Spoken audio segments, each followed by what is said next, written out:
સુરતમાં અનેક જગ્યાએ નવી કન્સ્ટ્રક્શન ચાલી રહી છે, ત્યારે વેસુ વિસ્તારમાં કન્સ્ટ્રક્શન સાઇટ પર મોટી દુર્ઘટના ટળી હતી। પાલિકાની પરવાનગી વિના જ ખાડો ખોદી દેવાતા માળી ઘસી પડી જતી, જો કે સદનસીબે જાનહાનિ થઈ ન હતી। સુરતના વેસુ વિસ્તારમાં આવેલા અવધેતા બંગલાની બાજુમાં નવી કન્સ્ટ્રક્શન સાઇટ પર અંદાજિત 40 ફૂટ ખાડો ખોદવામાં આવ્યો હતો, જેની માટી ગત 5 તારીખે બપોરે ઘસી પડાતા મોટી દુર્ઘટના ટળી હતી।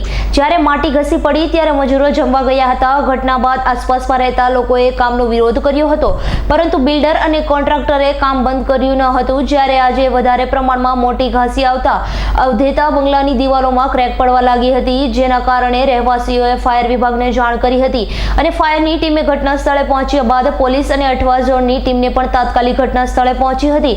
તાત્કાલિક કામ બંધ કરાવ્યું હતું। તેમ જાણવા મળ્યું છે કે આ કામ ગેરકાયદેસર કરવામાં આવી રહ્યું છે, જેને કોઈ પણ પ્રકારની મંજૂરી પાલિકામાંથી લેવામાં આવી ન હતી। Bureau report S9 news Surat. અમારી તમામ માહિતીથી અપડેટ રહેવા માટે જોડાયેલા રહો S9 ન્યૂઝ સાથે।